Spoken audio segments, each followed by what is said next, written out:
Like a zombie emerging from a graveyard, Capcom's classic Ghosts and Goblins series has come back to life and shuffled its way onto the Nintendo Switch in the form of Ghosts and Goblins Resurrection. But this storybook-styled semi-sequel is anything but brain dead, reimagining and remixing the best elements of the 80s Ghosts and Goblins and Ghouls and Ghosts, and offering a raft of flexible difficulty options to make it far and away the most approachable entry in the action platformer series to date. Of course, that doesn't mean it isn't still as hard as coffin nails if you want it to be.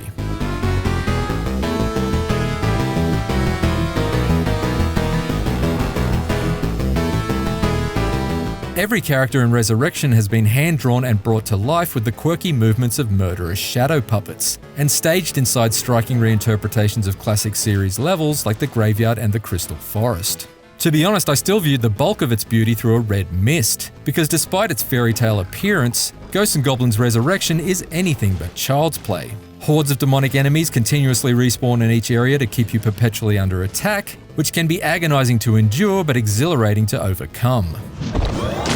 It's also constantly messing with you. You can never be sure if the hidden treasure chest you discovered houses a power-boosting suit of gold-plated armor, or a magician waiting to transmogrify you into an aggravatingly defenseless frog. Meanwhile, there's very little story to dig into during Arthur's quest to rescue his damsel in distress, which does seem like a missed opportunity to reboot the lore into something that matches the art style's charm. Instead, the only words uttered between Once Upon a Time and Happily Ever After was the roughly 5-hour-long string of profanities supplied by me as I battled my way to Resurrection's climax. You f***ing little shit. 5 hours isn't exactly an epic length, but each of Resurrection's 7 levels introduces a series of unique gameplay twists that prevents the action from ever becoming stale and kept me from ever relaxing into a rhythm. Plus, its playtime is effectively doubled by the fact that after you complete Resurrection the first time around, you gain access to shadow versions of each stage, which rearrange enemy types and add environmental effects to make platforming even more fraught with danger. There are 8 different weapons for Arthur to get his hands on, the bulk of which have their own clear strengths and weaknesses, and some weapons are also better suited to certain environments than others. Initially, you can only pick up one weapon at a time, which means that yes, for significant stretches of Resurrection, you'll likely find yourself saddled with that perennially useless bastard of a flaming torch. However, by collecting umbral bees hidden in each stage, you can upgrade Arthur with skills and magical abilities. And early on I made an umbral bee line for the kitted out enhancement that enabled me to carry more than one weapon at a time. Carrying a small arsenal made me better equipped to counter the varying attack patterns of each boss fight, which made my eventual victories feel like they were earned through my strategic smarts rather than just blind luck. Arthur's expanding loadout of magic powers regularly saved my bacon, or indeed, saved me from bacon, when the going got tough. Yet given the option, I'd probably trade almost all of these special attacks for the ability to double jump or fire all weapons on a diagonal axis, because even with these extra upgrades, Arthur is still as stiff as rigor mortis as far as his fixed arc jumping and 4-way shooting is concerned.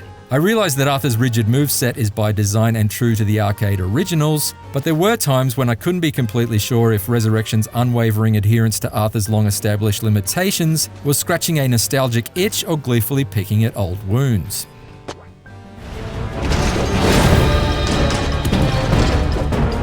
Arthur's movements may be as stubborn as ever, but Resurrection's difficulty options are surprisingly flexible. I opted to play through on the second hardest setting, Night, and although I didn't regret it, it did make me sweat. Fortunately, while you can't permanently reduce the overall difficulty once your quest has begun, Resurrection still offers you a small amount of mercy if and when you need it.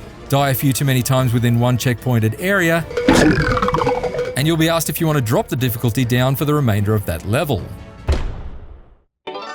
If Ghosts and Goblins Resurrection can be considered as a form of side-scrolling sadomasochism, then these optional mid-level difficulty drops serve as its safe word. The 2 lower difficulty settings are even more accommodating. Squire allows Arthur to withstand more hits before he collapses into a pile of bones, and even lets you slow enemy movements to half speed if you're still struggling to avoid their attacks.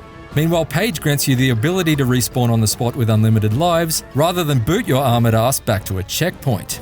And before you Die Hard fans protest, there's still the extremely punishing Legend mode, if you prefer to play Resurrection with your teeth gritted and the well-being of your controller under constant threat, you absolute maniacs.